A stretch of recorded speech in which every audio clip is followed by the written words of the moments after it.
Bien, hoy vamos a comenzar un libro nuevo, bastante interesante, que se titula Después del Reich, de Gilles MacDonough, Crimen y Castigo en la posguerra alemana. Aquí dice Gilles MacDonough, Londres, 1955, nació en Londres en 1955, se licenció en Historia en Oxford y completó su instrucción académica en la École Pratique des Hautes Études de París, ciudad en la que también estudió Bellas Artes. Ha colaborado en publicaciones tan importantes como Financial Times, The Guardian, The Times y FT Deutschland, amén de muchas otras revistas. Es autor de más de docena de títulos, entre los que cabe destacar A Good Herman, Adam von Scholz, Prussia, The Perversion of an Idea, Berlin, Frederick de Griet, Alive in Dead and Latter y The Last Kaiser.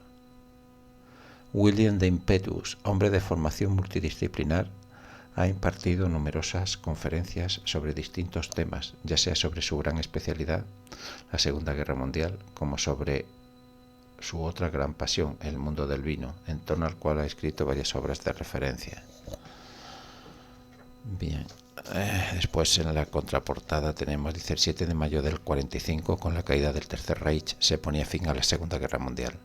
Oficialmente, atrás quedaba casi 6 años de devastación que asolaron Europa, pero para la población civil alemana el sufrimiento no terminaba ahí.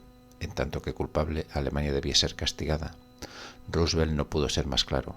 Hay que enseñar al pueblo alemán su responsabilidad por la guerra, y durante mucho tiempo deberían tener solo sopa para desayunar, sopa para comer y sopa para cenar. Más de 3 millones de alemanes murieron tras el anuncio oficial del final de la guerra. A los aliados no les tembló el pulso a la hora de aplicar los mismos métodos de represión nazis. Se sucedieron oleadas de pillaje y expolio de las ciudades ocupadas, violaciones masivas. Se estima en más de 200.000 los niños nacidos en 1946 producto de esos ultrajes. Se reutilizaron los campos de concentración y exterminio, incluso los más infames, Auschwitz, Sachsenhausen, Buchenwald, Dachau, Bergen-Belsen. Se expulsó a más de 16 millones de civiles de sus hogares. Apenas se repartieron alimentos entre una población famélica, como le espetó Patton a uno de sus asistentes al descubrir el horror de Buchenwald. ¿Todavía tenéis problemas para odiarlos?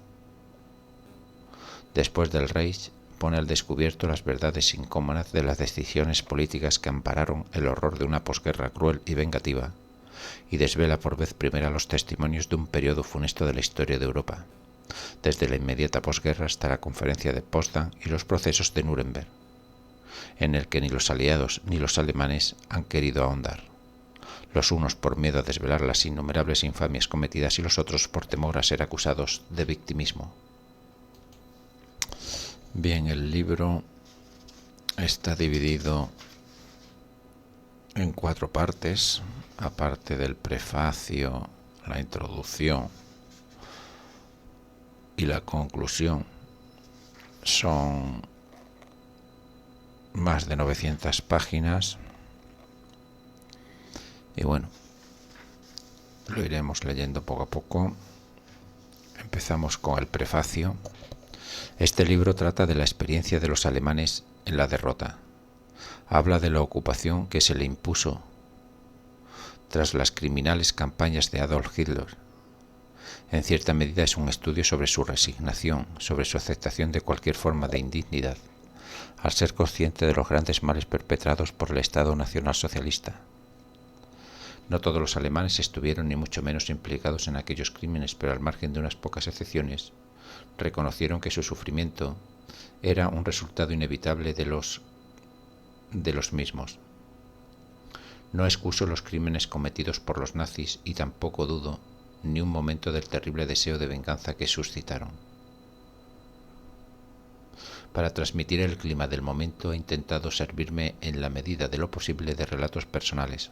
En gran parte provienen de mujeres, lo cual se debe a una razón obvia. Los hombres que quedaban no eran muchos. Quienes sobrevivieron se hallaban esparcidos en diversos lugares, desde campos de internamiento hasta minas soviéticas. El tema es tan amplio que he tenido que recurrir al trazo grueso. Algunos aspectos, como la zona estadounidense y los comienzos de la Guerra Fría, han sido muy bien tratados. Al fin y al cabo, aquel momento marcó el inicio del siglo de Estados Unidos y el final de su aislamiento. Hay otras partes del relato de las que apenas se ha hablado, por ejemplo la ocupación francesa. Como mi deseo era ofrecer el estado de ánimo de la vida cotidiana de la época, he estructurado el libro en 4 partes. La primera contempla el caos que siguió a la conclusión de la guerra en los territorios que eran entonces Alemania y la actitud punitiva de los aliados. La segunda se centra en la asistencia diaria de alemanes y austríacos. La tercera examina el crimen y el castigo, y la cuarta presenta la cronología y documenta los principales acontecimientos políticos desde Potsdam hasta la fundación de las 2 repúblicas alemanas. El Tratado del Estado austriaco cae fuera del ámbito del presente libro, pero no se firmó hasta 1955.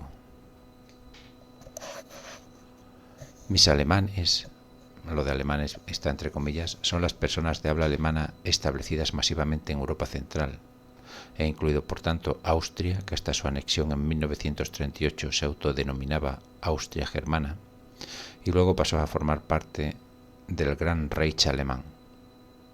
Menciono el Tirol meridional en Italia, porque los austriacos lo consideraban parte de su territorio, así como otras comarcas satélite situadas, por ejemplo, en Yugoslavia.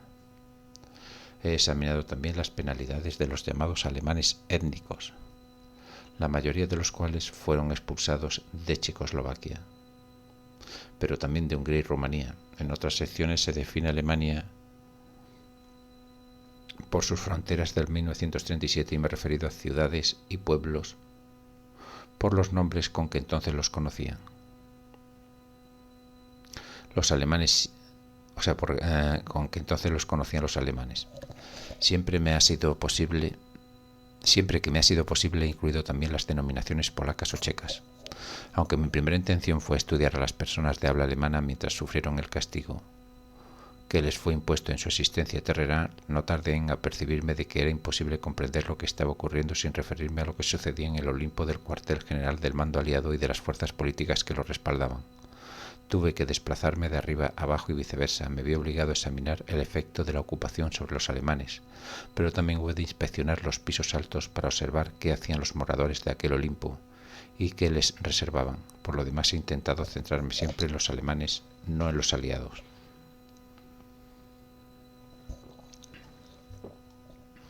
El libro es fruto de mi larga familiaridad tanto con Alemania como con Austria. Mi interés comenzó durante una breve estancia en Colonia, cuando rondaba los 15 años y con ocasión de un encuentro con uno de los 2 novelistas alemanes cuyas obras han dado color al presente libro, más que ninguna otra.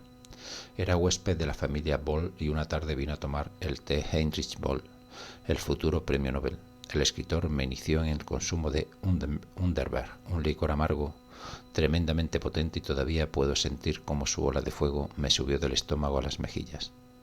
Discutimos sobre el republicanismo irlandés, del cual se mostraba partidario. No comencé a respetar sus libros y a admirar el retrato del soldado que regresa ofrecido en aquellos cuentos y novelas tempranos hasta una época muy posterior. Muchos años después conocí a Ernst Junger a través de mi amigo el excéntrico hotelero Andreas Kleber, dueño ya entonces de su hotel familiar, el Kleber Post de Saulgau, en Bundaberg, que dicho sea de paso fue uno de los primeros lugares de reunión del colectivo de autores y críticos conocido como Gruppe 47, entre cuyos objetivos estaba el de revitalizar la literatura alemana de posguerra. Una noche cené allí con Junger y los dos hablamos para el ZDF, el segundo canal de la televisión alemana, sobre el significado de Prusia. Junger era un autor de la generación anterior a Boll, pero a pesar de ser mayor que éste, le sobrevivió varias décadas. Cuando lo conocí tenía solo 97 años y aún viviría otros 6. La conversación giró una vez más en torno a la bebida, la botella de Pommard que se tomaba todas las noches, junto con su mujer. Él bebía 2/3, según me confesó, y su auténtico amor, el Châteauneuf du Pape. Junger adoptó un tono más grave cuando se quejó de no poder llevar su medalla por el mérite que ganó en la Gran Guerra, cuando lo dieron por muerto en el campo de batalla. Creo que era el último militar superviviente poseedor de aquella distinción. Los aliados prohibieron enseguida portar condecoraciones y la República Federal había seguido su ejemplo. La guerra no se podía conmemorar de manera oficial y esto era válido también para los actos de heroísmo. Recordé el monumento a la Primera Guerra Mundial en el pequeño parque berlinés de Friedenau, donde había estado con unos amigos. La inscripción había sido eliminada con un cincel. Aquellas cuestiones eran tabú en Alemania, mientras que en Gran Bretaña los monumentos bélicos seguían ocupando el punto focal de cualquier ciudad o aldea. En Alemania ya no había héroes. Los alemanes habían perdido el derecho a tenerlos. Algunos amigos míos, incluso historiadores, con obra publicada, me han dicho a menudo que los alemanes se merecían lo que tuvieron en 1945. Era un justo castigo por su comportamiento en los territorios ocupados y por el trato dado a los judíos en su propio país. Este libro no pretende excusar a los alemanes, pero no duda en poner en evidencia a los aliados victoriosos por el modo en que trataron al enemigo en tiempos de paz, pues en la mayoría de los casos no se violó, mató de hambre, torturó, apaleó hasta la muerte a los criminales, sino a mujeres, niños y ancianos.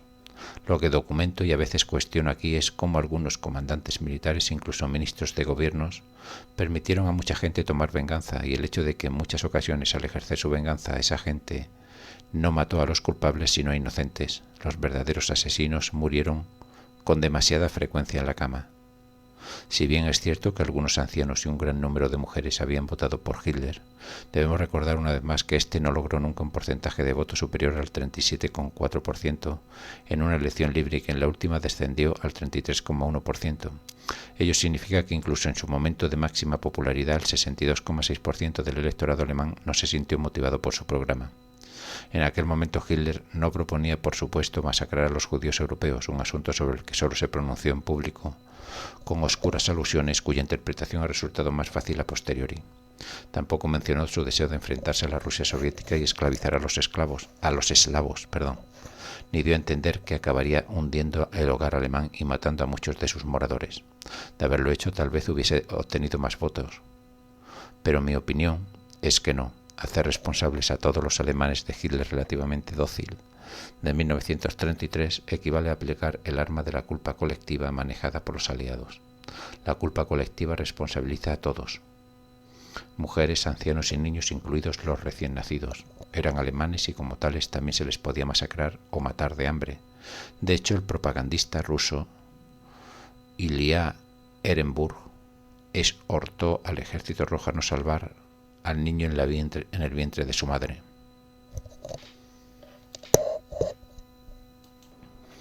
Hubo muchos rusos, polacos y checos que no se avergonzaron de pensar de ese modo en los embriagadores días de la liberación. Algunos eran solo quinceañeros cuando entraron a formar parte de las brigadas policiales organizadas al efecto, y es posible que aún hoy en día sigan vivos y sanos, pero pienso que pocos de ellos admitirían los terribles actos de violencia que cometieron. La inclusión de los niños en la culpa colectiva podría aceptarse en función de que iban a crecer hasta ser alemanes y por tanto posiblemente nazis. A continuación tendríamos que determinar, claro está, cuál es la edad a la que un niño se hace alemán y se le puede achacar los crímenes de su país. Es evidente que no sería a los 21 años, cuando muchos ya habían ingresado en el ejército, o a los 18, cuando es probable que hubiesen sido llamados a filas y formasen parte del grupo de los combatientes más valerosos e implacables, o a los 16, cuando ya habían sido reclutados en unidades antiaéreas, o como Günter Grass, estaban a punto de ser obligados a ingresar en las SS. Staffel, escuadrón de defensa, o incluso a una edad más temprana, en la batalla de Berlín, se distinguieron muchachos de las juventudes hitlerianas de apenas 12 años.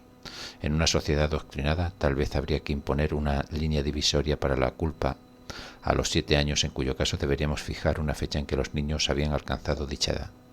Ese año fue 1933 o 1945, 12 años después de la última elección libre. Es evidente que el auténtico motivo por el que los aliados impusieron la idea de culpa colectiva fue su utilidad para privar a los alemanes de derechos y de soberanía nacional. Una vez asumida su culpa, podían ser castigados, quedaría a merced de los aliados hasta que sus conquistadores hubiesen decidido qué hacer con ellos, y entre tanto no podrían protestar por el trato que se les daba. Está también el asunto de la ley del talión, el ojo por ojo. Los angloamericanos evitaron exigir reparaciones porque sabían que en ese caso tendrían que pagar para dar de comer a los alemanes, mientras que si les dejaban una base industrial podrían alimentarse a sí mismos. La doctrina del castigo y la venganza inspirada en el ojo por ojo se remonta a tiempos muy remotos. Algunos alemanes con conciencia histórica podrían acusar a los franceses por la guerra de los 30 años que provocó un derramamiento de sangre de escala similar a la de la Gran Guerra, o por las ambiciones territoriales de Luis XIV. Otros podrían recordar la invasión napoleónica de Alemania y la ocupación de Prusia. Es famosa la intransigencia de Bismarck en 1871 cuando los franceses pidieron clemencia y él les respondió diciendo que en su país no había un solo árbol que no mostrara las llagas de los años del dominio de Francia. Entonces era otro pie el que calzaba la bota de la opresión militar. En todas aquellas ocasiones se impusieron cesiones territoriales y hubo que pagar dolorosas reparaciones. Alguien tenía que decir basta. La cuestión, sin embargo, volvió a plantearse en Versalles en 1919 y se llegó a la misma paz punitiva. Tras la Segunda Guerra Mundial, una mayoría de personas sensatas comprendieron que un tratado de paz habría sido una farsa. Se dejó que nuestra conciencia de la civilización, en una locución de Churchill, determinara cómo debía tratarse al enemigo. La Alemania de la posguerra constituye un problema que me ha desazonado durante años, y en este momento resulta difícil saber qué personas me han ayudado a escribir el presente libro. Algunas, quizá la mayoría, ya están muertas. En mi mente destaca ciertos nombres. Otros fueron a menudo individuos anónimos que conocí en mis viajes y se desahogaron mientras tomábamos un trago a horas avanzadas de la noche o un segundo vaso durante la comida. En Londres, mis amigos Karl Heinz y Angela Borer se mostraron perseverantes en el apoyo que me prestaron durante años. Karl Heinz tuvo la amabilidad de concederme una larga entrevista sobre su niñez en la Alemania de la posguerra. Angela me entregó hace tiempo un ejemplar de las memorias de su madre, Charlotte von der Schulenburg, publicadas en edición privada. También aprendí mucho de los escritos de su tía Tisa, von der Schulenburg, y de mis encuentros con ella. Nick Jacobs, mi vecino de Kentish Town y dueño de la editorial Libris, especializada en temas alemanes, tuvo la amabilidad de prestarme libros y copiar para mí artículos de interés. En Oxford debo dar las gracias a Sudir Hadaresin, a Robert Gildea por brindarme algunas sugerencias sobre las lecturas referentes a la ocupación francesa de Alemania, y a Blair Borden por explicarme el papel desempeñado por Hugh Trevor Roper. Alemania me ha proporcionado numerosos recuerdos y mucha ayuda recibidos de mi amiga Ursula Heinzelmann en Berlín, de Gertrud Loewe y de Eva Raps en Wiesbaden. En las comarcas vinícolas, los viticultores me relataron sus experiencias de los primeros años de la posguerra. En Múnich, el difunto príncipe Franz von Sayn-Wittgenstein me envió sus memorias, publicadas en edición privada. La princesa Daria Fürstin von Thurn Antaxis me hizo llegar las de su tío Willy, no publicadas. Y Christian von Masburg me dio permiso para citar su tesis de licenciatura sobre Nikolaus von Masburg. Una amable señora de Hildesheim me narró detalles desgarradores sobre el recorrido que emprendió desde Pomerania cuando era una niña de 6 años. El capitán Smith de la Policía de Fronteras me contó en Combur historias no menos conmovedoras sobre su infancia en Silesia. Un hombre anónimo de Malbork, Polonia, me informó brevemente de cómo eludió a las autoridades polacas después de la guerra. Una mujer de etnia alemana de Opolne se ofreció a rezar por mí si le daba 10 marcos. Un antiguo policía de Danzig, a quien conocí en Titsi Neustadt, me habló de su estancia en un campo de prisioneros norteamericano en Passau, cercado por la división francesa Charlemagne. En cuanto a Viena, estoy enormemente agradecido sobre todo a mis amigos Christopher Wentworth Stanley y Sebastián Cody. Christopher encontró para mí bibliografía acerca de Austria en la posguerra y leyó una parte del manuscrito, al igual que el embajador Erwin Match. Sebastián tuvo la amabilidad de leer y comentar varios capítulos. Johannes Popper von por Raji me envió artículos del archivo de su difunto padre. El doctor Wolfgang Moyer me proporcionó una gran ayuda y una útil lista de libros. A orillas del lago Bled, Hannes Fachfar me mostró el maravilloso mural del hotel que dirigió durante décadas, situado en el palacio en el que Tito y Stalin se pelearon en 1947. En Praga fui aconsejado por la doctora Anna Brisson y en Sofía por mi viejo amigo el profesor Evgeny Dainov. Agradezco también a todos aquellos que me donaron fotografías o me ayudaron a localizarlas. Bien, aquí hay una lista de nombres. John Akyot en Washington, Sebastián Cody, Christopher Winter Stanley en Viena, Lady Antonia Fraser, Livia Golan y Dennis Weber en Londres. Bueno, hay una serie de nombres, son todos extranjeros, tampoco. Debo también mi agradecimiento al personal de la Biblioteca Británica y del Instituto Alemán de Historia. En John Murray doy las gracias a mi editor Roland Phillips, a Caro Westmore y Roland Chapp, a Douglas Matthew por confeccionar para mí un índice de nuevo ejemplar y a Peter James, cuyas preguntas me llevaron a releer mis libros una y otra vez. Debo dar también las gracias a mi familia por su paciencia, en especial durante los últimos días cuando mi cuerpo estaba sobrecargado de adrenalina y yo apenas era capaz de pensar o hablar de ninguna otra cosa. Giles MacDonough, Londres, octubre del 2006. Bueno, aquí después lo que hay es una cronología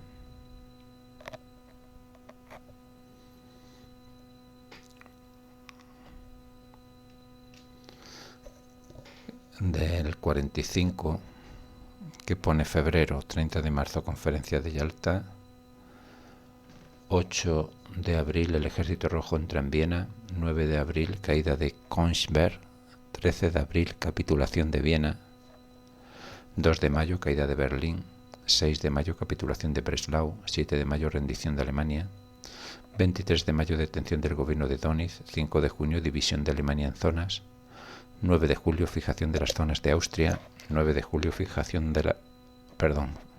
17 de julio al 2 de agosto conferencia de Potsdam, 22 de julio los aliados occidentales se instalan en Viena, 30 de julio primera reunión del Consejo de Control de los Aliados, 15 de agosto de septiembre fin de la Segunda Guerra Mundial, conferencia de ministros de Asuntos Exteriores en Londres, 25 de noviembre elecciones generales en Austria y diciembre conferencia de ministros de Asuntos Exteriores en Moscú.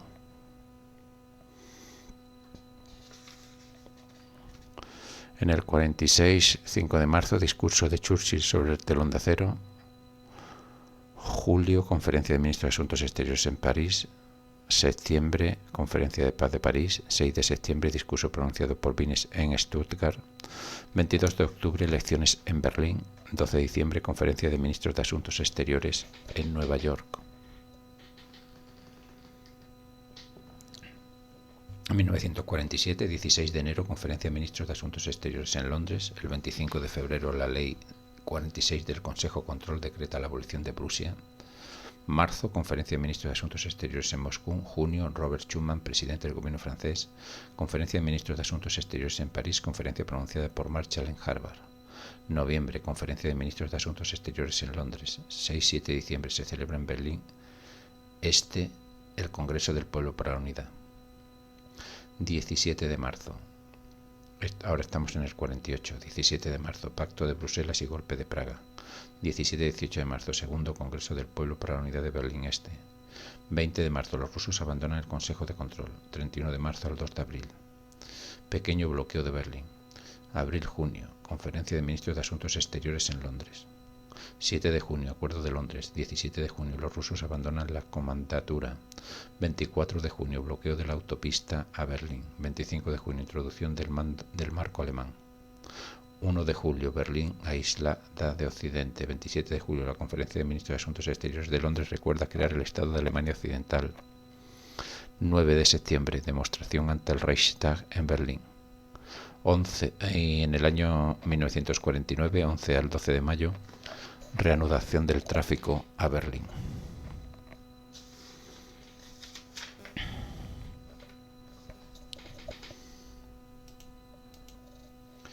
Introducción. En los años 1945 y 1946, Alemania era un cúmulo de denunciantes, de traficantes de mercado negro, prisioneros, prófugos de la justicia y quejumbrosos incansables. Los aliados declararon que los alemanes necesitaban ser tratados con vara de hierro. Fue una pura insensatez. Príncipe Franz von Sayn-Wittgenstein.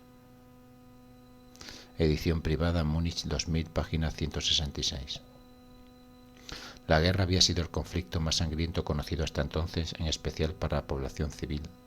Hasta el 7 de mayo del 45 habían perdido la vida, además de 3 millones aproximadamente de soldados alemanes, 1.800.000 por lo menos civiles de esa misma nacionalidad, y se habían destruido 3.600.000 viviendas, el 20% del total, con lo que 7.500.000 personas quedaron sin techo y el derramamiento de sangre iba a prolongarse mucho más. Los alemanes expulsados de sus hogares ascendieron a 16.500.000, de los que 2.250.000 morirían durante las expulsiones efectuadas desde el sur y el este.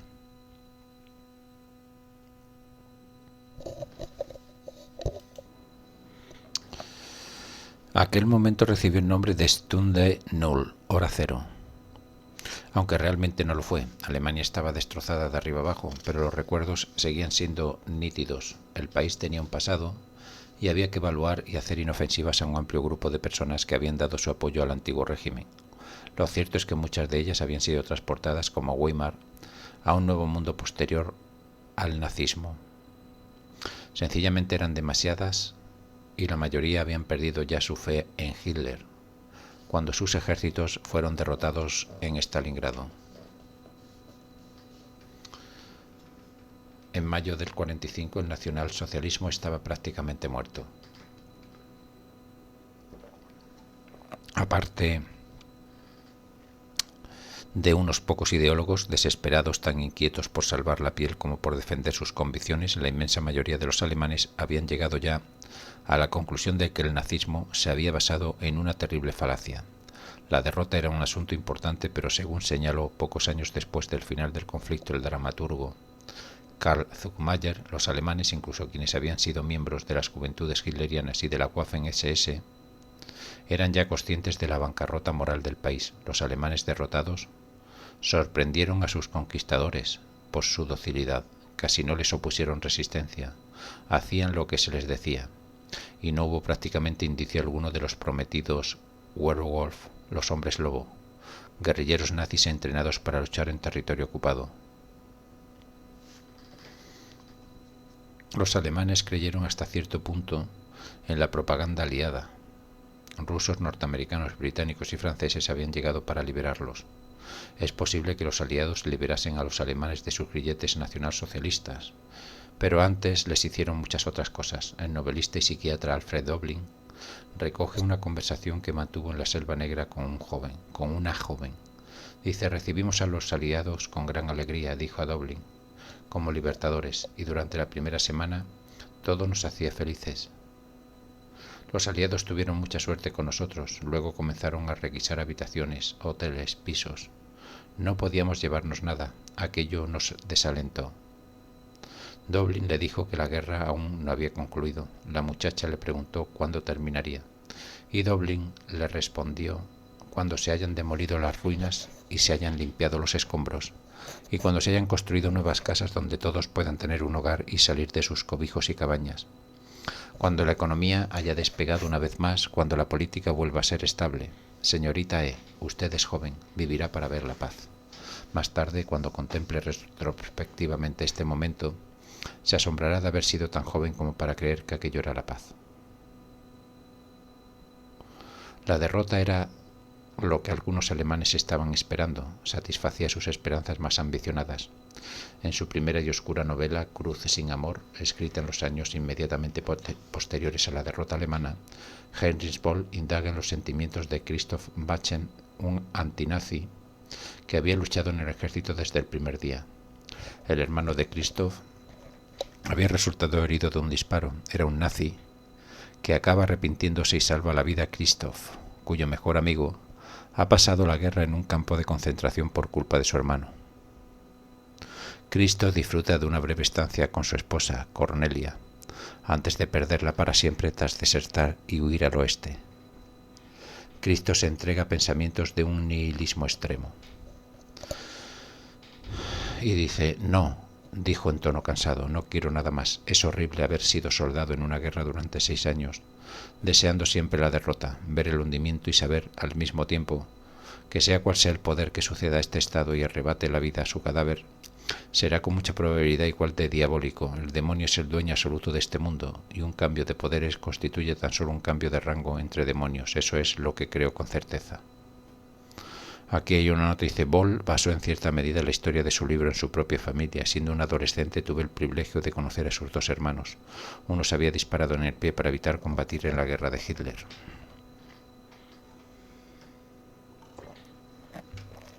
Bachen tampoco tiene fe en los aliados, según dice a Cornelia. ¿Crees entonces que esa gente que está a punto de conquistarnos con sus suelas de goma y su carne enlatada entenderá alguna vez lo que hemos sufrido? ¿Crees que entenderán qué sentimos cuando vemos llover sobre nosotros sus bombas y granadas, mientras ese estado diabólico nos cubre al mismo tiempo de suciedad? ¿Qué significa ser aplastado entre esas 2 piedras de molino?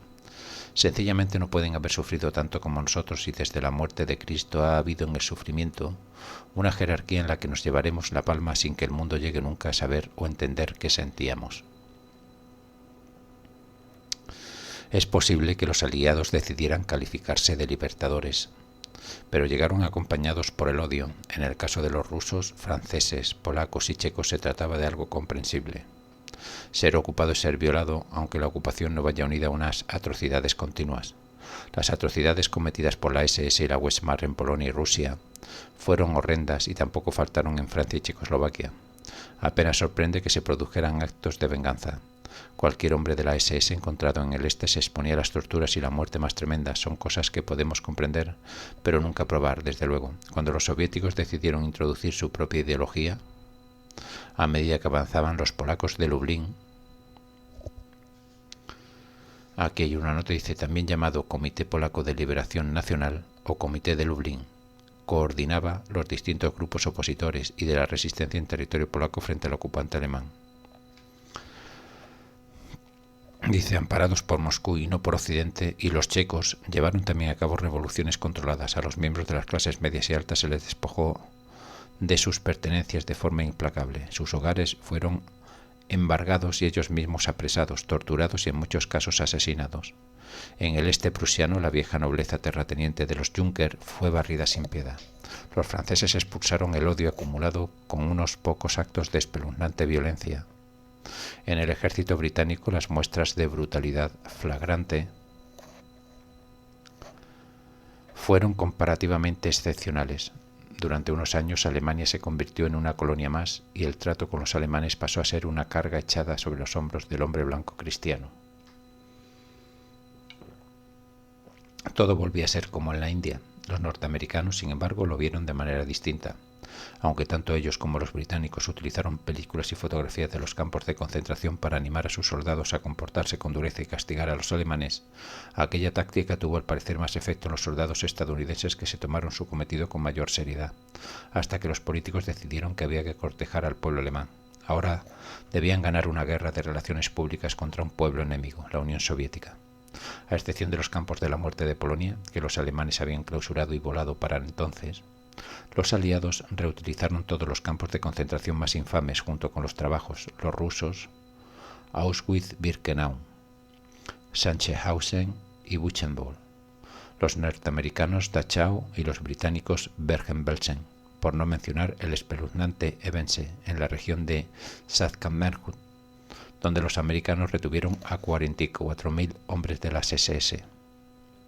Ahora juzgamos estos hechos repugnantes, pero había razones logísticas obvias para utilizarlos, además de la comprensible tentación de restregar las narices a los alemanes en su propia inmundicia. Europa Central era un hervidero de desplazados carentes de hogar en proceso de reasentamiento tras la limpieza étnica. También se retuvo en campamentos a millones de prisioneros de guerra. En el este fueron enviados a destacamentos de trabajo y había que alojarlos. A algunos les esperaba una suerte más siniestra. También ellos debían ser puestos a buen recaudo hasta que se decidiera su destino. El infortunio que padecieron los judíos horrorizó a británicos y norteamericanos y exacerbó su actitud para con la nación conquistada, en especial entre los segundos, mientras que las autoridades soviéticas no le sacaron un gran partido. La autora anónima de Una mujer en Berlín, por ejemplo, se manifestaba sorprendida. Ningún ruso me ha reprochado hasta ahora la persecución de los alemanes contra los judíos. Cuando los aliados invadieron Alemania en la primera mitad del 45, llegaron allí con objetivos y planes bélicos. Habían ido a la guerra porque las potencias del eje les habían provocado. Ahora su deseo era aplastar a Alemania y sus aliados. Su esfuerzo por conseguir la victoria no tenía entre sus objetivos destruir ningún segmento de la población alemana, ni un plan para salvar alguna parte de las víctimas de Alemania, ha escrito el historiador Raúl Hilberg. El castigo impuesto a los culpables en la posguerra se debió en gran medida a reflexiones posteriores. La liberación de los supervivientes fue casi por entero un subproducto de la victoria. Los aliados podían armonizar con su esfuerzo de guerra todo tipo de denuncias contra los alemanes, pero no estaban dispuestos a desviarse de sus objetivos militares para liberar a los judíos. En este sentido, la destrucción de los judíos se presentó como un problema de lo que los aliados no fueron capaces de abordar con eficacia. Los aliados necesitaban vencer antes de poder pensar siquiera en arreglar aquel desastre. El primer objetivo de la guerra consistía en imponer seguridad, algo en lo que el Tratado de Versalles de 1919 había fracasado de manera singular. Al principio fue solo una cuestión británica. Cuando Churchill accedió al poder en el 40, el término apaciguamiento era ya una palabra sucia. El bansintartismo, que consideraban a los alemanes una tribu de patanes incorregibles desde la época de Tácito hasta el presente, se había convertido en el pensamiento dominante en los círculos del gobierno. Aquella concepción fue desarrollada por el diplomático Robert Van Sittard, quien durante una parte de la guerra se dedicó a emitir programas de radio en los que analizaban uno tras otro a distintos alemanes, señalando cuán repugnantes eran todos ellos. El bansintartismo indujo a los historiadores a rastrear en los archivos nuevas pruebas de la profunda maldad de los alemanes, y hasta cierto punto aún hoy día sigue latente. La primera directriz bansittartiana, salida de Whitehall, fue la de guardar un absoluto silencio. El gobierno de Su Majestad no hablaría de los alemanes, al menos oficialmente. Con el tiempo, aquel absoluto silencio dio paso a una rendición sin condiciones. En esta ocasión no iba a haber paz negociada. La escuela opuesta era la del historiador E.H. Carr, quien pensaba que el único requisito para una Alemania civilizada consistía en hallar al hombre adecuado. En los primeros estudios dedicados a una Alemania de posguerra, se habló de reparaciones. En virtud de ella se despojaría a Alemania de los medios para hacer la guerra. La tarea de planear la ocupación fue encomendada desde el verano del 43 a Clement Attlee, que llegaría a ser uno de los tres grandes de la conferencia de Potsdam, cuando los conservadores perdieron las elecciones de julio del 45.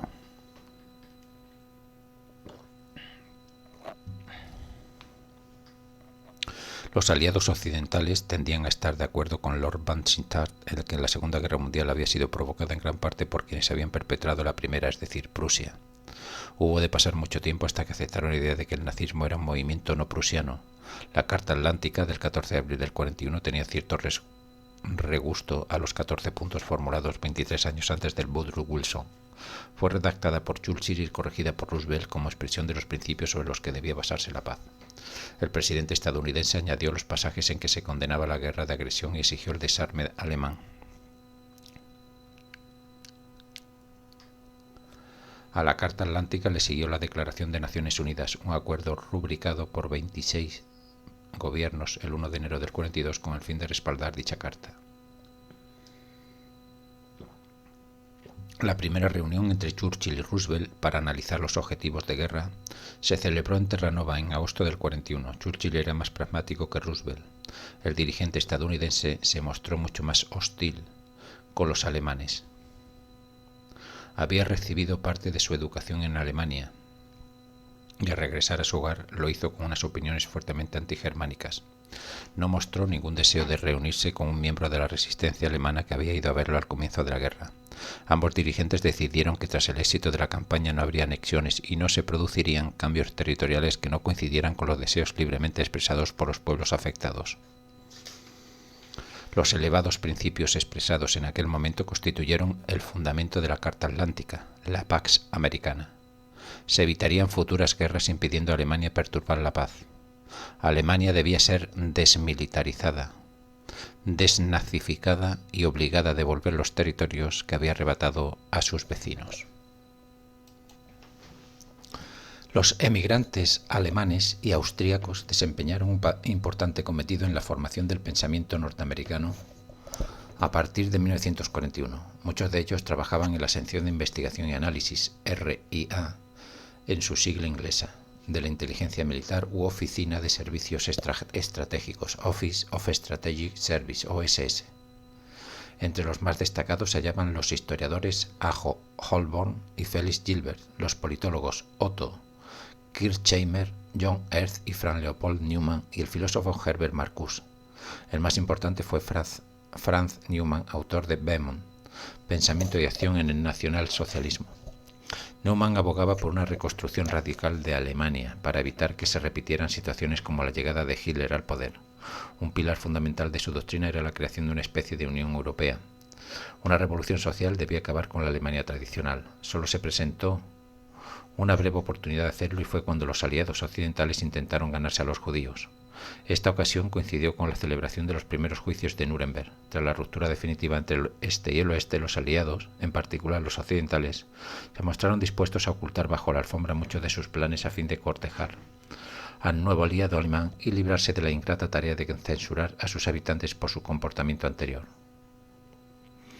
En los designios de los aliados había influido no obstante una bibliografía de extensión considerable salida de las plumas de los exiliados, libros de Hermann Rausching y Konrad Hayden, además de la obra de Sebastian Haffner, Alemania, Jekyll and Hyde. Instruyeron a los aliados sobre cómo enfrentarse a la Alemania posterior al nazismo.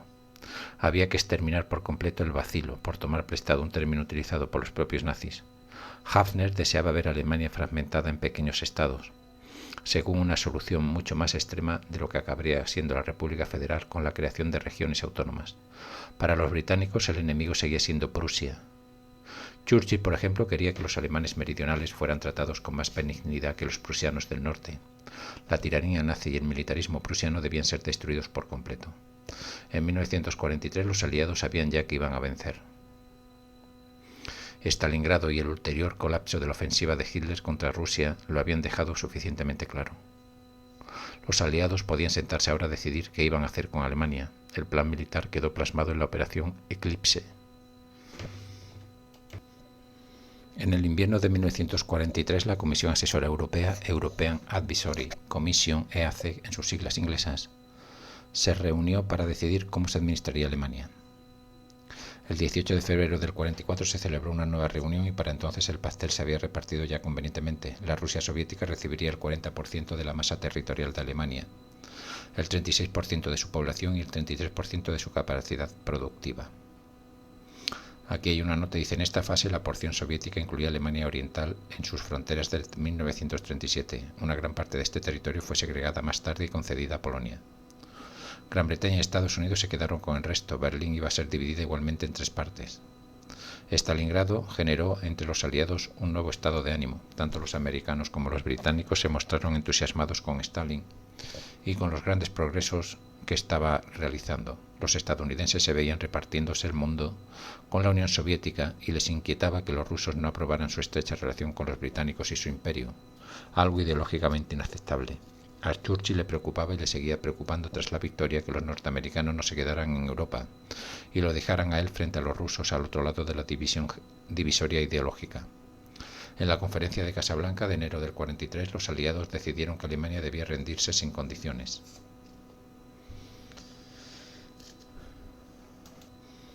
El 22 de febrero del 44, Churchill explicó ante la Cámara de los Comunes el significado de aquella expresión. El 22 de febrero de 1944, Churchill explicó ante la Cámara de los Comunes el significado de aquella expresión. Los aliados no mancillarían su ejército victorioso con acciones inhumanas. La rendición incondicional significa que los vencedores tienen carta blanca. Si algo nos constriñe es nuestra propia conciencia de la civilización. Nadie tenía muy claro qué más quería decir aquello, pero fue algo que permitió a Churchill maniobrar con libertad. El norteamericano que instó a aplicar el máximo castigo a los alemanes fue Henry Morgenthau, secretario del Tesoro de Roosevelt, aunque el texto de su plan fue redactado en gran parte por su ayudante Harry Dexter White. Aquí hay una nota que dice: se trata de una cuestión discutida. Michael Balfour sostiene que Morgenthau escribió el primer borrador. Michael Balfour y John Mayer, Ford Power Control in Germany and Austria, 1945-46, Oxford, 1956, página 20, N3. Morgenthau se sintió afectado por las atrocidades cometidas contra la raza judía. Defendía una paz punitiva, lo que implicaba escindir al país en 4 estados de naturaleza casi totalmente agraria. Austria se seccionaría en 2. El secretario de guerra Henry L. Stimson consideraba innecesariamente rigurosa esa idea de pastoralización, pero la actitud vindicativa del presidente mantuvo viva la propuesta del Tesoro. Roosevelt tenía un vivo interés en ver a Estados Unidos y Rusia gobernar juntos el mundo. Alemania debía ser reformada por los 4D: descentralización, desmilitarización, desnazificación y democracia. El Departamento de Asuntos Civiles del Ministerio de la Guerra de Estados Unidos era responsable de la planificación para la posguerra. El plan Morgenthau gustaba también al ejército en tanto que fomentaba el tipo de caos que convenía a sus objetivos estratégicos. Por lo tanto, fue un punto clave en la directiva JCS 1067 de la decisiva Junta de Jefes de Estado Mayor. John Chief of Staff. Hubo momentos en que tanto Roosevelt como Churchill flirtearon con aquel plan draconiano. En agosto del 44, Roosevelt había perdido la paciencia con los alemanes. Hay que enseñar al pueblo alemán su responsabilidad por la guerra y durante mucho tiempo deberían tener solo sopa para desayunar, sopa para comer y sopa para cenar. James Byrnes, por aquel entonces su secretario de movilización, añadió: aquellas palabras no parecían del presidente Roosevelt, estaba muy enfadado. Churchill le hacía el juego en esos momentos. Las ideas de Morgenthau tuvieron su máxima expresión en la actitud de Roosevelt durante la conferencia de Quebec de agosto del 43, cuando dio su aprobación a una aniquiladora paz cartaginesa. Por aquel entonces el presidente aparentaba que su único deseo era sostener a Gran Bretaña, impedir que Gran Bretaña se hundiera en una completa bancarrota tras el final de la guerra.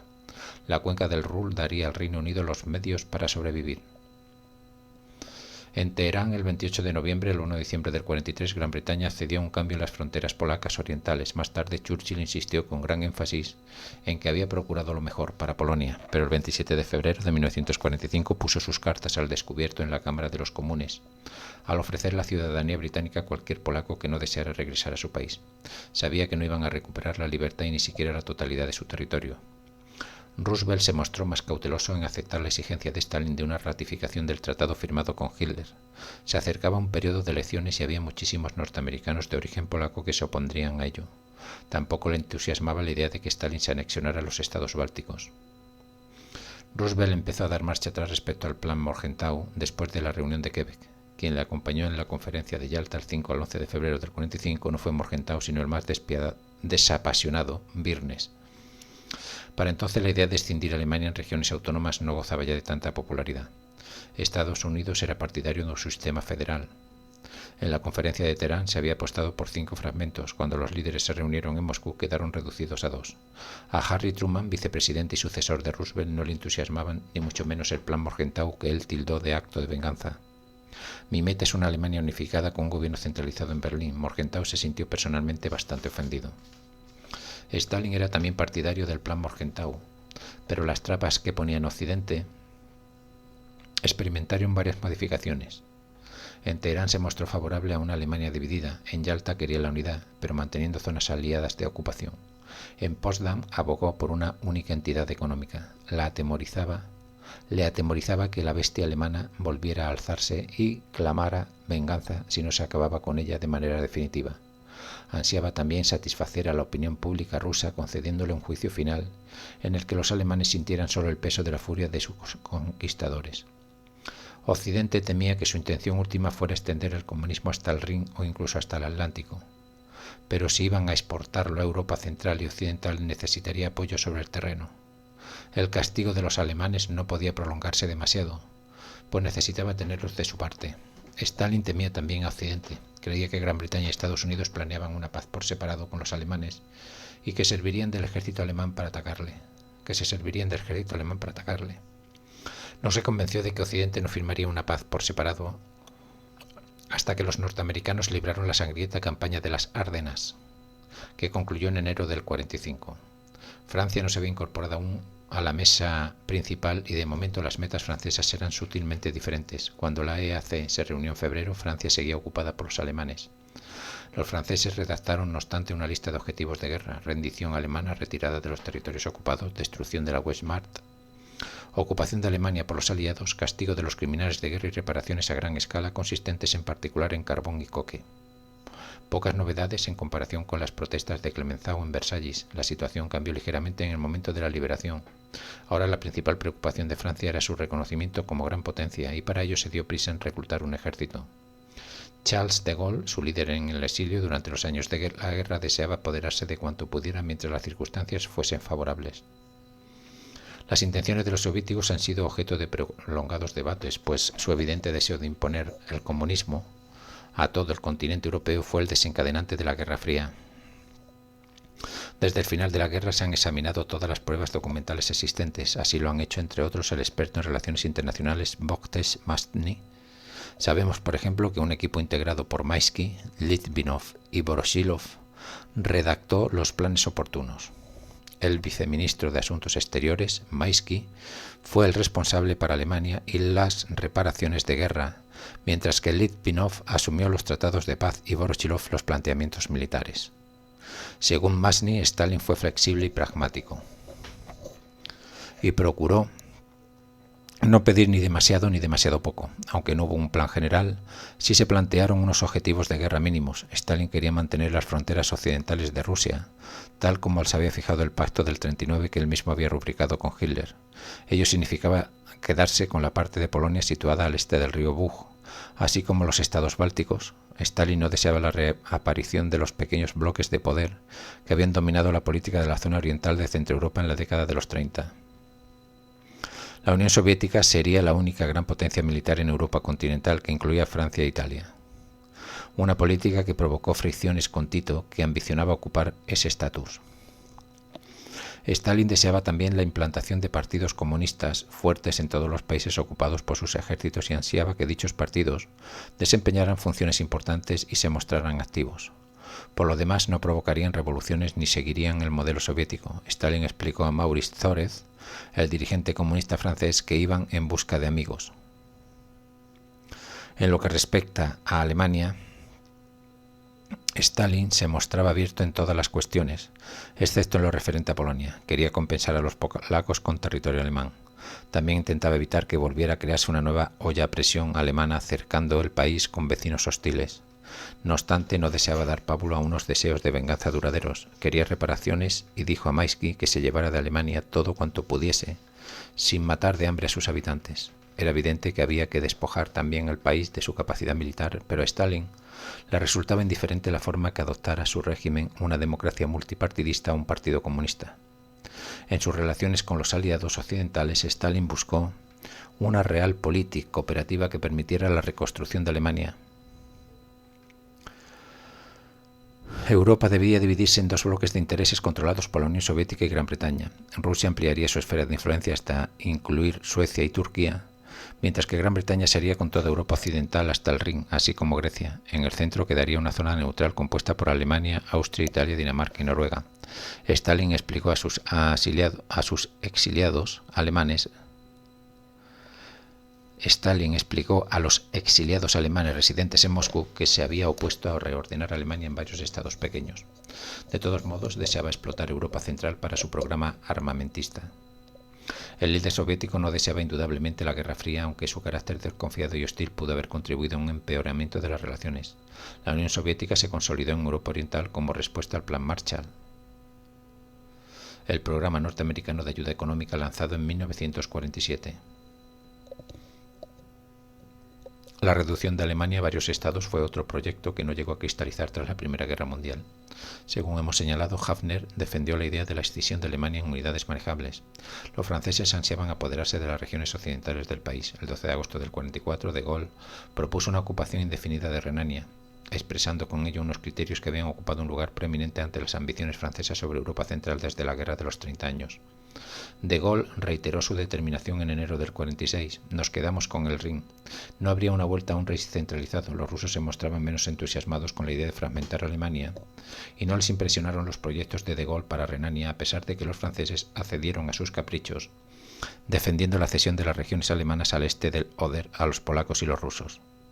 En octubre del 44, de Gaulle reclamó para Francia una zona de ocupación propia. Pensaba conseguir Renania por las buenas o por las malas y exigió la comarca renana al norte de Alsacia, el Sarre y la orilla occidental del Rin hasta Colonia, así como el Palatinado, Baden y todos los territorios de Hesse. Los británicos le prometieron una parte de su zona.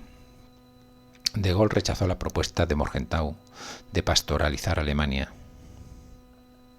Pensaba que podría provocar una crisis económica. Además, Francia necesitaba los productos de la industria alemana.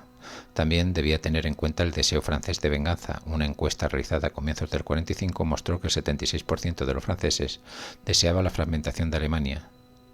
El 59% quería que se deportara a una parte de los alemanes, el 80% apoyaba la propuesta del general Leclerc de fusilar a 5 alemanes por cada ataque contra miembros del ejército francés. 2/3 estaban a favor de anexionarse el Sarre. El 87% pensaba que los soviéticos eran capaces de castigar debidamente a los alemanes, mientras que solo el 9% confiaba en los norteamericanos. De Gaulle seguía lidiando a favor de sus propuestas de cambios masivos en la configuración de Alemania y, en caso de necesidad, del desplazamiento de enormes contingentes de alemanes. Silesia debía ser entregada a los polacos, mientras que Renania y Westfalia serían administradas por los aliados. En un primer momento pensó que se podía desplazar a los 15 millones de alemanes que vivían en este último territorio, pero luego decidió que el proyecto resultaría demasiado grandioso. También estaba en juego una cuestión de imagen, según lo expresó Georges Bidault, jefe de la Organización de la Resistencia. Los franceses tenían que desempeñar un papel importante en la guerra tras la liberación, pues de lo contrario los alemanes no los verían como conquistadores. Por desgracia, los norteamericanos, y Roosevelt en particular, no estaban dispuestos a equipar al ejército francés para que cumpliera ese importante cometido. A finales de 1944, de Gaulle tendió su mano a Moscú. Stalin logró que, en contrapartida por el Tratado Franco-Soviético, de Gaulle reconociera a sus polacos de Lublin y no al gobierno en el exilio establecido en Londres. Las zonas de los aliados se ratificaron en Yalta en febrero del 45.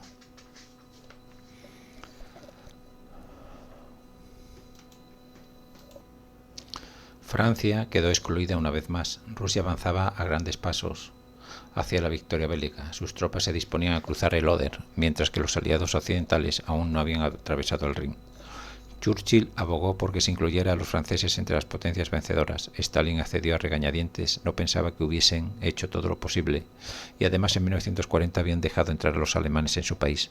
Francia tendría quizás una zona, pero solo como un favor y no porque lo mereciera. Roosevelt envió a París a Harry Hopkins, uno de sus asesores de mayor confianza, con el fin de dorar la píldora. Los franceses obtendrían una pequeña zona en el oeste extraída de las porciones británicas y norteamericanas. Se constituía un consejo aliado de control para tratar las cuestiones que afectaran a las 4 zonas. El consejo se reuniría en Berlín. En abril del 45 los aliados occidentales se lo pensaron mejor. Los norteamericanos habían penetrado profundamente en Sajonia, que había sido asignada a los soviéticos, y los británicos se habían apoderado de una parte considerable de Mecklemburgo. Algunos esperaban que los aliados occidentales siguieran avanzando, tomaran Berlín y atacaran a la Rusia soviética. Entre quienes abrigaban esas esperanzas se hallaban sobre todo el propio Hitler y su ministro de propaganda Goebbels. Pero lo cierto fue que los británicos y los norteamericanos no se volvieron contra su aliado ruso, posiblemente porque Hitler, Himmler y Goebbels se mostraban tan deseosos de que lo hicieran. No obstante, se aferraron durante un tiempo a su botín, y Churchill en particular se empeñó en utilizarlo para obtener a cambio garantías de los soviéticos acerca de sus adquisiciones territoriales. Harry Truman, el nuevo presidente de Estados Unidos, Roosevelt había fallecido en abril, no estaba sin embargo dispuesto a escucharle, y los rusos penetraron en Mecklemburgo y Sajonia sin otorgar garantías satisfactorias sobre las fronteras alemanas o el Estatuto de Berlín. Stalin se anduvo con rodeos cuando pudo con el fin de desvalijar Berlín e instalar a sus aduladores en todos los puestos de poder que merecieran la pena. Los franceses se sentían todavía inquietos por su situación oficial mientras sus tropas penetraban en la Alemania con los angloamericanos. 175.000 soldados en armas significaba una carencia de mano de obra en casa. Había que mandar alemanes a Francia para que trabajaran tal como se había obligado a los franceses a bregar en Alemania. De Gaulle dijo que necesitaban 2 millones de alemanes, aunque nunca los obtuvo. Seguían ansiando la anexión de Renania, según manifestó en un tono patético Maurice Couve de Bourville, miembro del gobierno provisional francés: si no la obtenemos habremos perdido la guerra.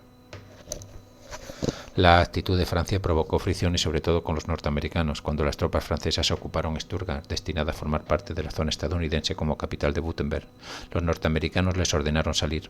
De Gaulle se negó aduciendo que se quedaría hasta que se concretaran las zonas. Los franceses estaban causando también problemas en el Levante y en una acción aventurada contra los italianos que habían tomado la Alta Saboya y Niza durante la guerra. Ocuparon el valle de Aosta, de habla francesa. La solución norteamericana consistió en ofrecerles algunos retados de Baden y Württemberg, mientras ellos se reservaban la parte de León. El 5 de junio los aliados occidentales entraron en Berlín en sus zonas y sectores, pero los soviéticos no reconocieron el sector francés de la ciudad hasta el 26 de julio, mientras los tres grandes deliberaban en Potsdam. Los franceses seguían reclamando una parte mayor de Baden y Württemberg.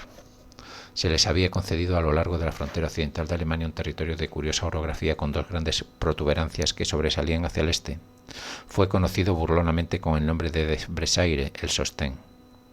Aquí hay una nota, dice: se trataba del término angloamericano. En francés, brasier designa una prenda infantil y no tiene protuberancias.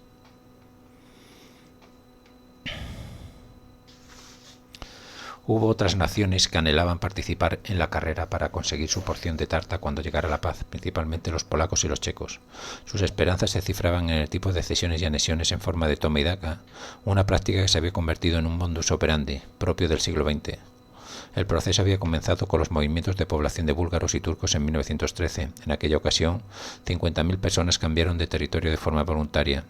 En 1923 el intercambio entre griegos y turcos se caracterizó por una mayor acritud y las cifras fueron más inquietantes. 400.000 turcos marcharon al este y 1.300.000 griegos ocuparon su lugar en un territorio que se convertiría en una patria monorracial. En la primavera del 43, Roosevelt dijo a Anthony Eden, ministro británico de Asuntos Exteriores, que el desplazamiento de alemanes de Prusia Oriental sería similar al de los turcos y los griegos. En 1945, Stalin pretendió que se revisara el Tratado de Riga de 1921, que había propiciado la creación de 3 estados bálticos a partir de antiguos territorios rusos.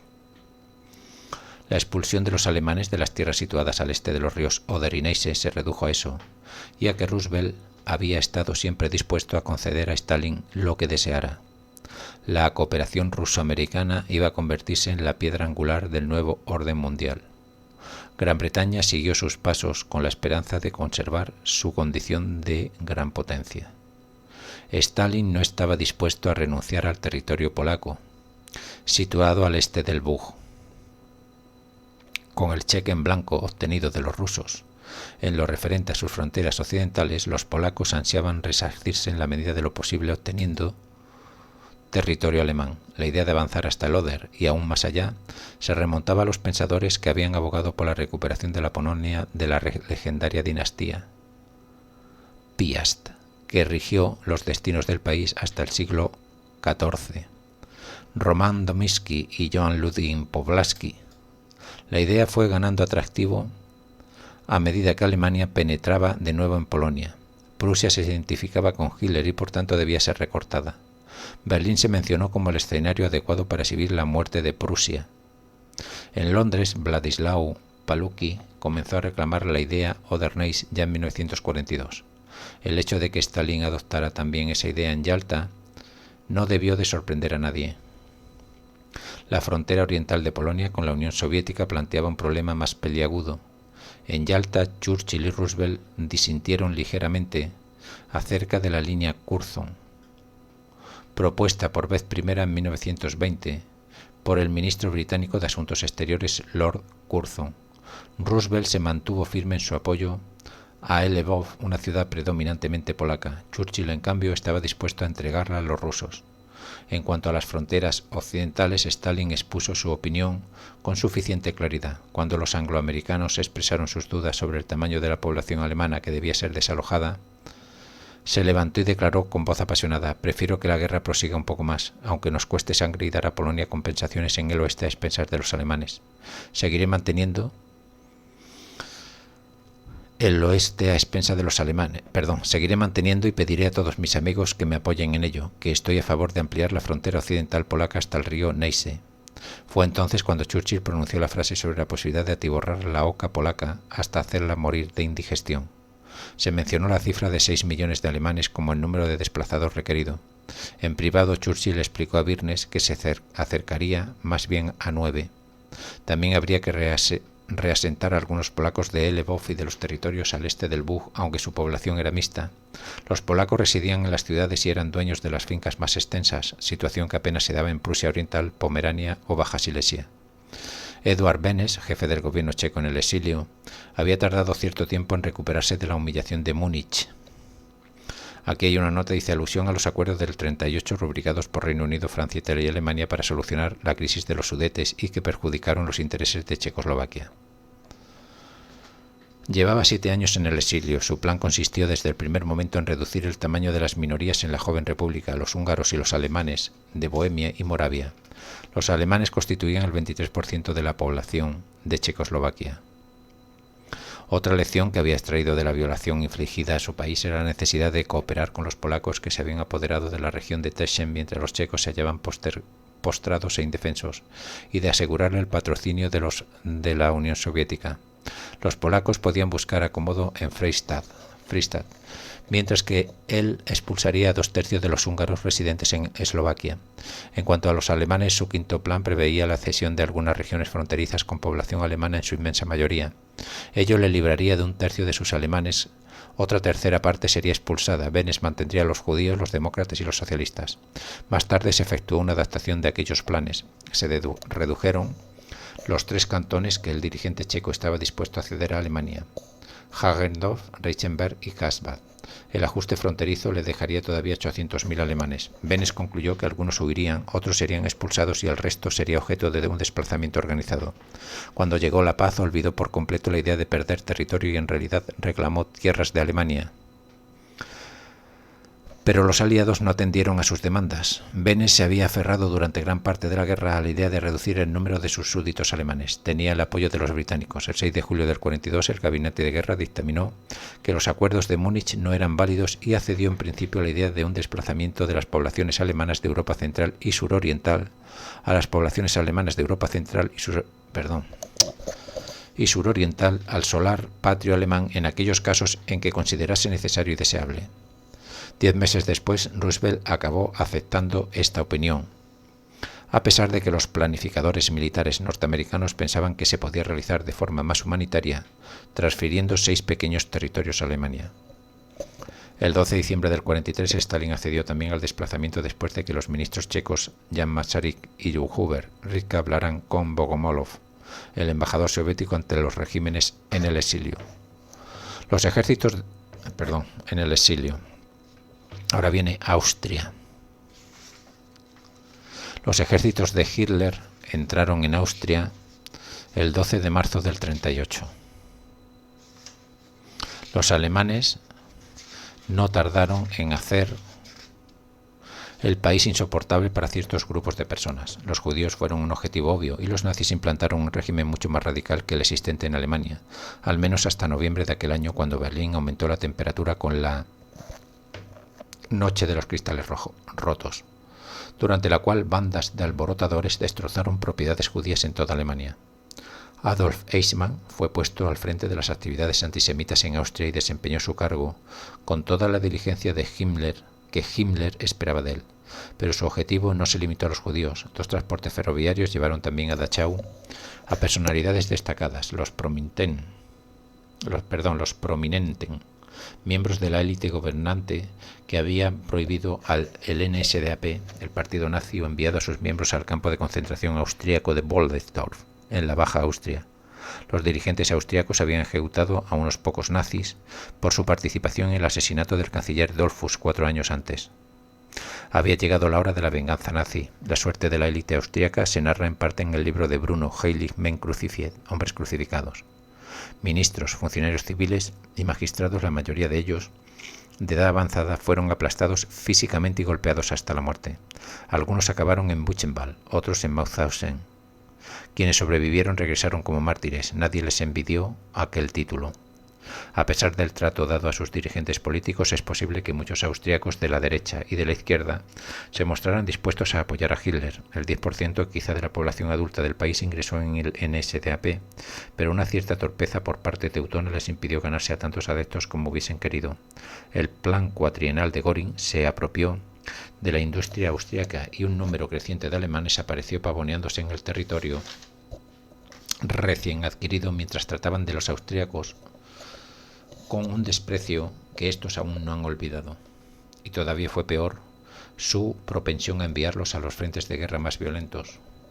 Los aliados, sin embargo, consideraban ahora que Austria formaba parte de la Gran Alemania y ellos seguían todavía en guerra.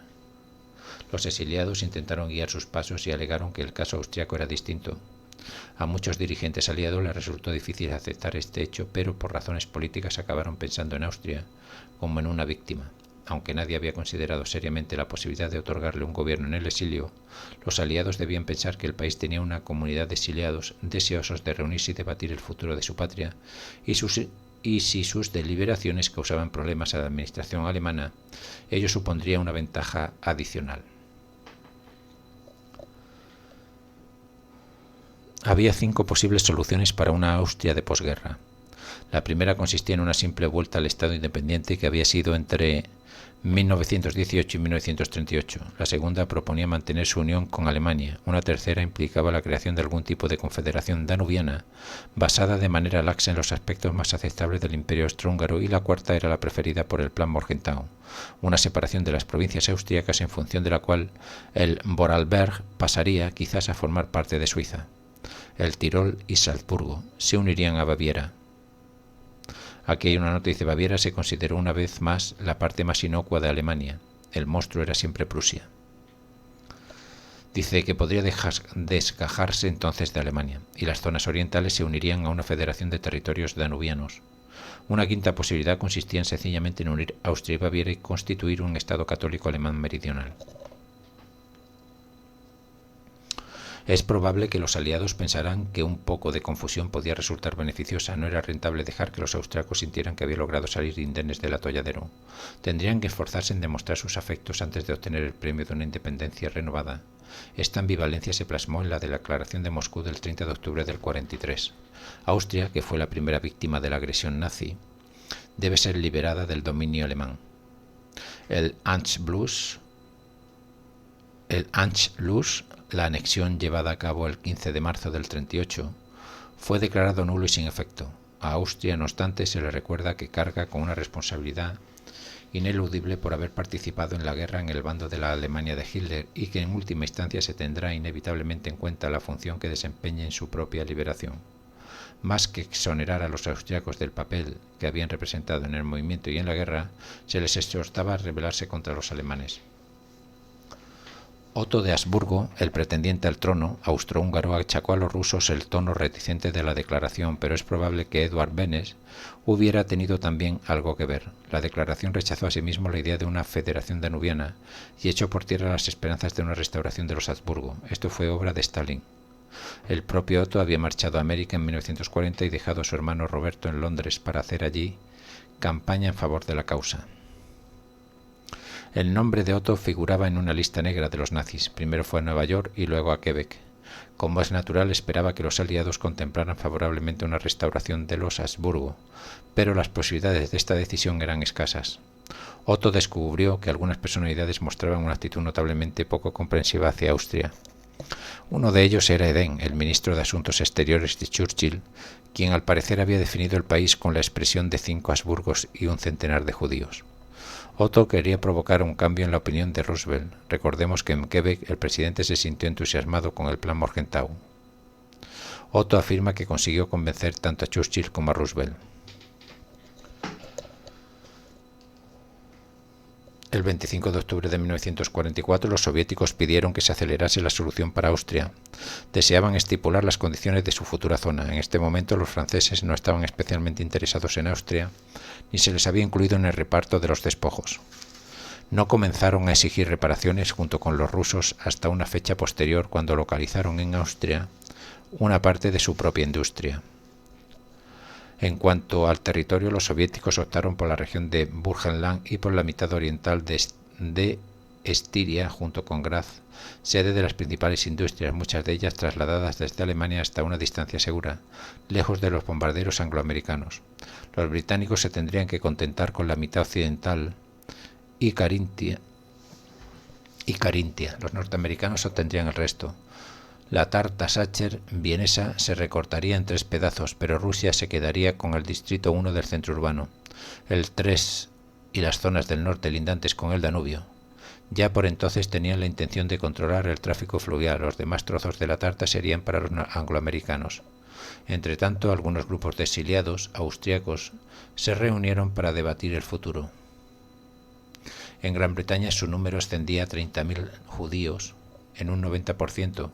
El centro austriaco se hallaba en Westbrook Terrace, en Paddington, y disponía de restaurante, biblioteca y sala de lectura propios, además de un periódico, el Zeitspiegel. Antes de que se conociera plenamente el horror, e incluso en una fecha tan tardía como el mes de abril del 45, se realizó entre los emigrantes una activa campaña para hacer regresar a los judíos. Aquel mes apareció el folleto Vom Ghetto zur Freiheit, Die Zukunft der Juden im befreiten Österreich.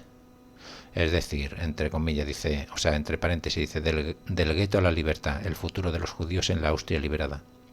En él se pedía el castigo de quienes habían cometido crímenes contra los judíos y la restitución de sus propiedades. Las agrupaciones de austríacos en el exilio comenzaron a planificar una Austria sin nazis e independiente antes incluso del inicio de la guerra. En junio del 39 un grupo de debate se bautizó a sí mismo con el nombre Das kommende Toaster, o sea, la Austria venidera. Traducido, la Austria venidera. Los exiliados en Gran Bretaña no fueron los únicos en mantener esa clase de debates. Uno de los personajes más influyentes fue Ernst Fischer, que dirigía el grupo comunista austriaco en Moscú. En el año 44 publicó El renacimiento de mi país, en el que abogaba por un divorcio económico total entre Austria y Alemania, una vez finalizada la contienda, y proponía alianzas con Checoslovaquia y Yugoslavia. Con la instauración del gobierno provisional en otoño del 45, Fischer fue nombrado ministro de Educación. F. C. West, presidente del Centro Austriaco, planteó la cuestión que se insinuaba con más intensidad en las mentes de la mayoría de los exiliados cuando pronunció su conferencia, Zurück oder nicht zurück. Dice, volver o no volver, esa no es la cuestión. La mayoría de los judíos abrigaban ciertas reservas, estimuladas activamente por los grupos sionistas. Willy Scholz, que no era judío, se esforzó por asegurarles que la nueva Austria no solo les daría la bienvenida, sino que además los necesitaba. Judíos austriacos, regresad a Austria. En 1941, el Free Austrian Movement, el FAM, que en marzo del 44 se convirtió en FAWM o Free Austrian World Movement, fue fundado como el portavoz político del centro. Estaba dominado por comunistas y monárquicos, e incluso los socialdemócratas le retiraron muy pronto su apoyo. La organización Young Austria, con su lema La juventud por delante, fue un movimiento dinámico para quienes tenían menos de 25 años. En su mayor apogeo tuvo 1 millar de miembros, 100 de los cuales lucharon en las Fuerzas Armadas británicas. Judíos, socialdemócratas y comunistas se afiliaron a ella. Los comunistas fueron declarados ilegales por el canciller Dollfuss en febrero del 34 y habían sido empujados al exilio antes incluso que los judíos. El mayor partido austriaco antes del Anschluss era el de los Christlichen, los cristianos sociales, pero en la colonia de exiliados no tenían prácticamente representación. Solían ser antisemitas y la numerosa presencia de judíos los habría provocado un rechazo. Los monárquicos, que apoyaban la candidatura de Otto de Habsburgo, eran influyentes hasta cierto punto, pero esta influencia se ejercía entre los gentiles y no entre los judíos. Otto de Habsburgo había intentado reclutar un batallón en Estados Unidos en 1942 y la recreación de una Austria independiente a la posguerra daba motivos de esperanza a los monárquicos. Legitimistas como el barón Leopold Popper, von Podragy presionaban para que se crease un comité nacional y una fuerza de combate austriaca. Los legitimistas solían ser aristócratas, los nobles tuvieron una numerosa representación en los tempranos grupos de resistencia austriacos y fueron de los primeros en enfrentarse a los nazis, que los trataban con un desprecio que era mutuo.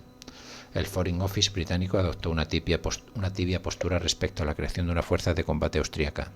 La respuesta del ministro Eden se limitó a insistir en la eliminación de la influencia alemana. Además, no quería contar con cuadros apropiados entre los 30.000 austríacos residentes en Londres.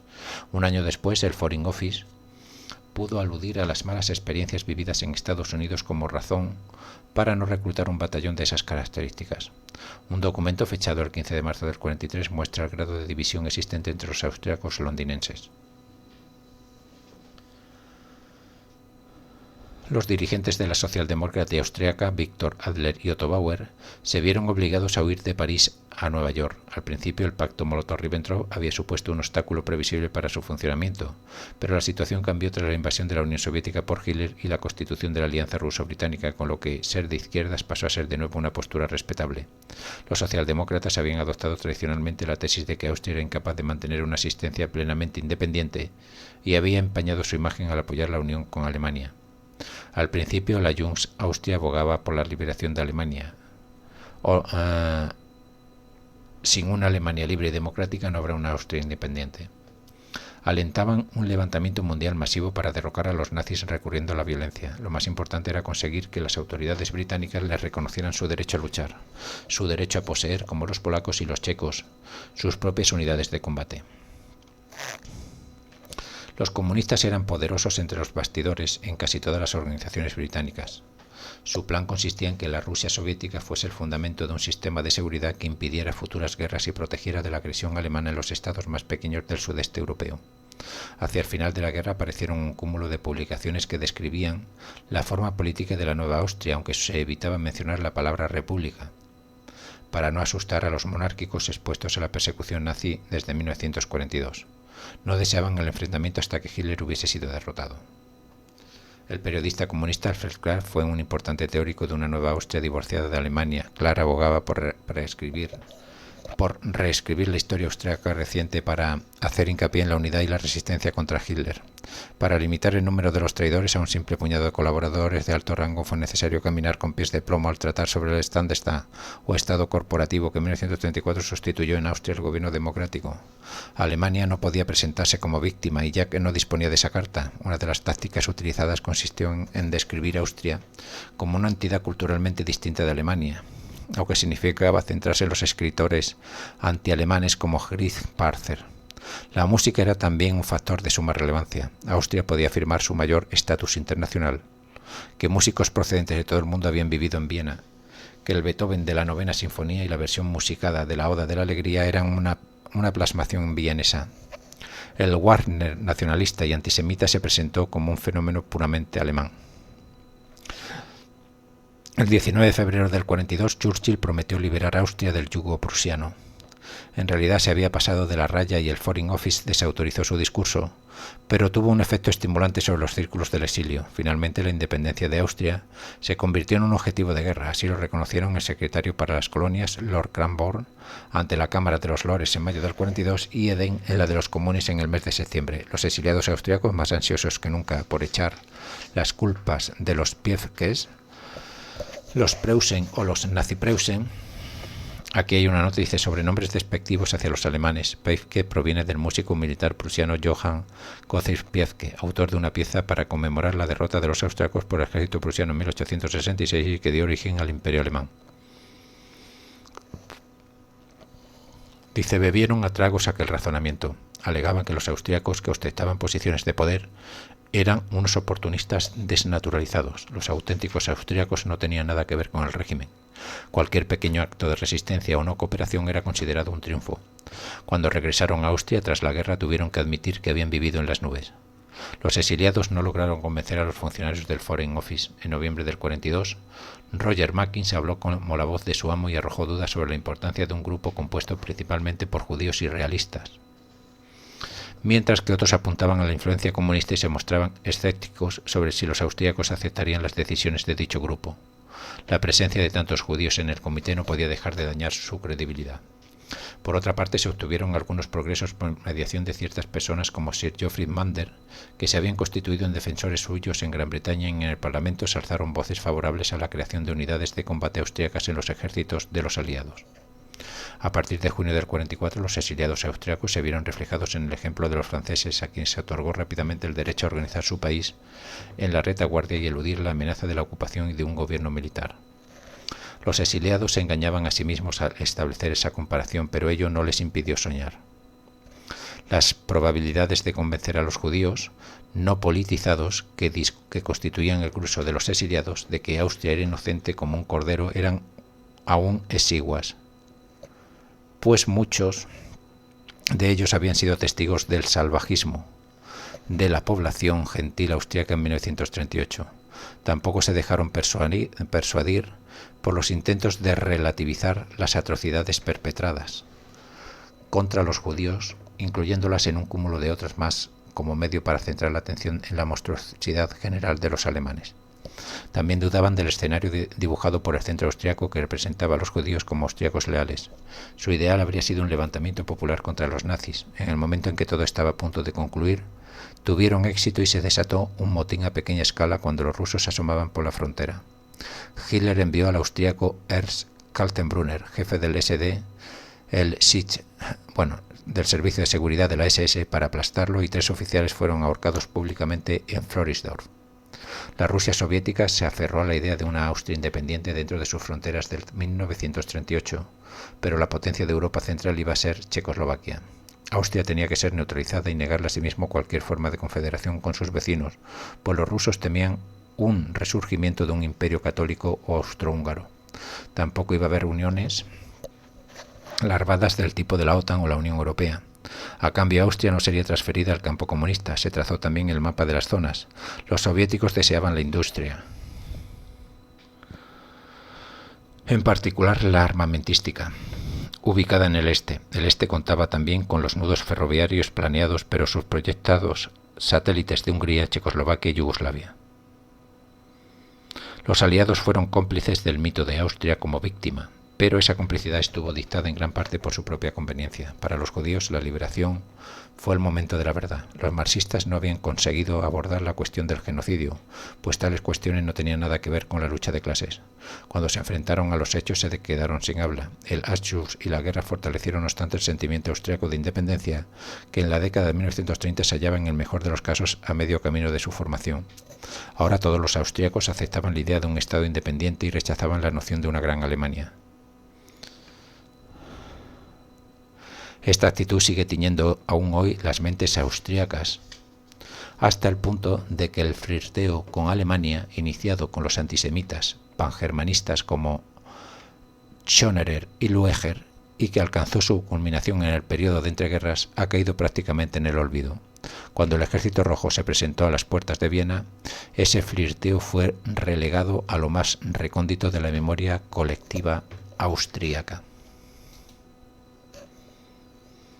Aquí acaba la introducción.